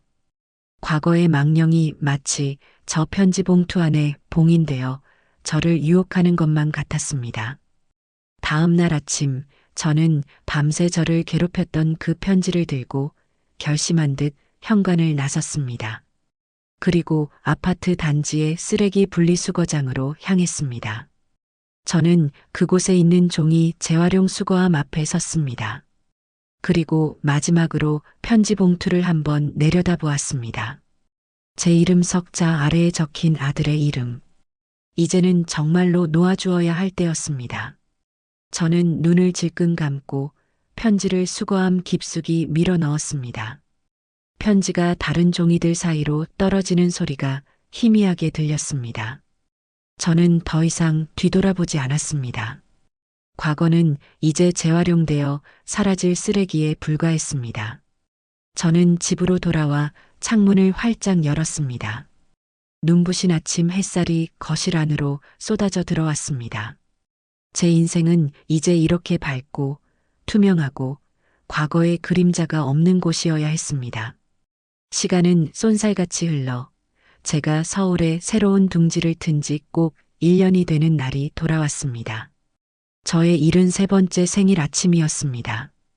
작년 이맘때에 처절했던 아침과는 모든 것이 달랐습니다. 저는 더 이상 누군가를 위해 억지로 미역국을 끓이지 않았습니다. 대신 잠에서 깨자마자 제가 가장 좋아하는 원두를 갈아 향긋한 커피를 내렸습니다. 그리고 푹신한 소파에 앉아 한강의 아침 풍경을 바라보며 어제 사다 놓은 맛있는 빵을 곁들여 여유로운 아침 식사를 즐겼습니다. 제 휴대폰에서는 아침부터 축하 메시지가 계속 울렸습니다. 친구 영희와 문화센터에서 만난 친구들이 보내온 따뜻한 마음이 담긴 메시지들이었죠. 오전에는 어김없이 문화센터로 향했습니다. 1년 동안 꾸준히 다닌 덕분에 저의 생활 영어 실력은 이제 간단한 일상 대화 정도는 무리 없이 할 수 있는 수준이 되어 있었어요. 생신 축하드려요, 박 선생님. 교실에 들어서자마자 선생님과 반 친구들이 모두 저를 향해 박수를 치며 생일 축하 노래를 불러주었습니다. 최상현 씨는 제게 예쁜 꽃다발과 함께 제가 좋아하는 시인의 시집을 선물로 건넸습니다. 시집의 첫 장에는 선자 선생님의 새로운 봄날을 축하드리며 라는 그의 정갈한 글씨가 적혀 있었습니다. 저는 어쩔 줄 몰라 하며 얼굴을 붉혔지만 마음은 날아갈 듯이 기뻤습니다. 핏줄로 얽힌 가족에게도 받아보지 못했던 따뜻하고 진심 어린 축하였으니까요. 그날 점심 저는 영어반 친구들과 최상현 씨 그리고 여행 동호회 멤버들과 함께 근사한 이탈리안 레스토랑에서 즐거운 생일 파티를 했습니다. 우리는 맛있는 음식을 나누어 먹고 와인을 마시며 유쾌한 이야기들을 나누었습니다. 모두가 제게 선자 씨 덕분에 우리 인생이 더 즐거워졌어요. 언니처럼 멋지게 나이 들고 싶어요. 같은 덕담을 건넸습니다. 저는 그들의 칭찬에 쑥스러워하면서도 지난 1년간 제가 헛되이 살지 않았음을 확인받는 것 같아 가슴이 벅차올랐습니다. 그들은 제게 며느리가 사온 콩나물 무침이 아니라 각자 정성껏 고른 작은 선물들을 건넸습니다. 예쁜 스카프, 향이 좋은 핸드크림, 돋보기 안경줄 같은 것들이었습니다. 물질의 가치를 떠나 그 안에 담긴 저를 생각하는 마음이 느껴져 눈시울이 뜨거워졌습니다. 파티가 무르익어갈 무렵 제 휴대폰이 조용히 진동했습니다. 화면에는 알 수 없는 번호라고 떠 있었습니다. 순간 심장이 덜컥 내려앉았습니다. 왠지 모를 불길한 예감이 들었지만 저는 시끄러운 레스토랑을 빠져나와 조용한 복도로 향했습니다. 그리고 통화 버튼을 눌렀습니다. 여보세요? 한참 동안 아무런 소리가 들리지 않았습니다. 그러다 귓가에 익숙하면서도 낯선 목소리가 들려왔습니다. 1년 만에 듣는 아들, 김만석의 목소리였습니다. 엄마. 그의 목소리는 힘없이 갈라지고 있었습니다. 저는 아무 대답도 하지 않았습니다. 제 심장은 다시 얼음장처럼 차가워지기 시작했습니다. 엄마, 저 만석이에요. 잘 지내셨어요? 어떻게든 친척들한테 물어물어 번호 수소문해서 전화했어요. 오늘 엄마 생신이시잖아요. 생신 축하드려요, 엄마. 저는 여전히 침묵을 지켰습니다. 제 침묵에 그가 더 절박해졌는지 울음 섞인 목소리로 말을 쏟아내기 시작했습니다. 엄마, 정말 죄송해요. 제가 정말 못난 놈이었어요. 그때 저희가 미쳤었나 봐요. 엄마한테 어떻게 그런 짓을. 지난 1년 동안 단 하루도 엄마 생각 안 한 날이 없어요. 엄마가 해주신 밥이 너무 먹고 싶고 엄마 목소리가 너무 듣고 싶었어요. 미주도 정말 많이 반성하고 있어요. 매일 밤 울면서 엄마한테 잘못했다고 빌어요. 자기가 생각이 짧았다고, 무슨 짓을 해서라도 용서받고 싶다고. 그의 말은 구차하고 진부한 변명과 후회의 나열이었습니다. 저는 그 말을 들으며 제 마음이 얼마나 평온한지 새삼 깨닫고 있었습니다. 아무런 분노도 연민도 느껴지지 않았습니다. 마치 강 건너 불구경을 하는 것처럼 모든 것이 저와는 상관없는 이야기처럼 들렸어요. 작년에 저였다면 미주가 반성한다는 말에 조금은 마음이 흔들렸을지도 모릅니다. 하지만 지금의 저는 알고 있었습니다. 그들의 반성은 진심이 아닐 뿐더러 설령 진심이라 한들 이미 너무 늦어버렸다는 것을. 엄마, 저희 정말 힘들어요. 사는 게 아니에요. 미주는 식당에서 설거지하고 저는 퇴근하고 대리운전까지 뛰어요. 그래도 늘 쪼들려요. 애들은 커가는데 다 저희가 자초한 일인 거 알아요. 벌 받는 거라고 생각해요. 그래도 엄마가 너무 보고 싶어요. 제발 저희 한 번만 다시 만나주시면 안 될까요? 찾아가서 무릎 꿇고 제대로 사죄드릴게요. 네, 엄마. 아들의 처절한 울음소리가 전화기 너머로 아프게 울렸습니다. 저는 그가 말을 모두 마칠 때까지 조용히 기다려 주었습니다. 그것이 제가 그에게 베풀 수 있는 마지막 예의이자 마지막 모정이었을 겁니다. 저는 그의 말을 들으며 지난 1년간의 제 삶을 떠올렸습니다. 아침의 커피향, 한강의 윤슬, 친구들의 웃음소리, 새로운 것을 배우는 즐거움. 이 모든 것을 버리고 다시 과거의 그 지옥으로 돌아갈 수는 없었습니다. 그의 울음소리가 잦아들었을 때 저는 아주 조용하고 아주 단호하게 입을 열었습니다. 축하는 고맙다. 엄마. 그런데 너는 이제 내 인생에 없는 사람이다. 다시는 연락하지 마라. 그 말을 끝으로 저는 통화 종료 버튼을 눌렀습니다. 그리고 곧바로 그의 번호를 차단 목록에 추가했습니다. 모든 것이 끝났습니다.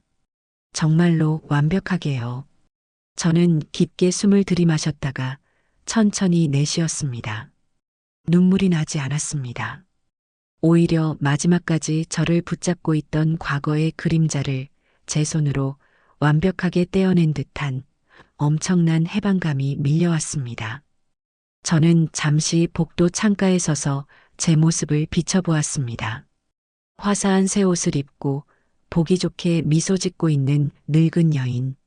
하지만 그 눈빛은 그 어느 때보다 총명하게 빛나고 있었습니다.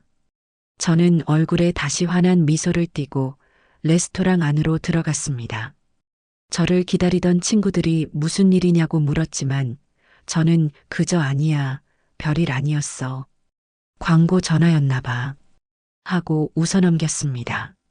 최상현 씨가 제게 와인 잔을 채워주며 말했습니다. 박선자 선생님, 다시 한번 생신 축하드립니다. 선생님의 앞으로의 날들이 오늘처럼 늘 향기롭고 행복하기를 바라며 다 함께 건배할까요? 모두가 와인 잔을 높이 들었습니다. 저는 제 앞에 놓인 루비처럼 붉게 빛나는 와인 잔을 들고 활짝 웃었습니다. 창밖으로는 서울의 화려한 불빛들이 보석처럼 반짝이고 있었습니다. 저는 그 불빛들을 바라보며 제 인생의 진짜 축배를 들었습니다. 콩나물 무침으로 시작되었던 저의 비참했던 날들은 이제 아득한 옛 이야기가 되었습니다. 지금 제 앞에는 오직 저만을 위한 향기로운 와인과 따뜻한 친구들, 그리고 무한한 가능성으로 가득한 눈부신 미래만이 펼쳐져 있었습니다.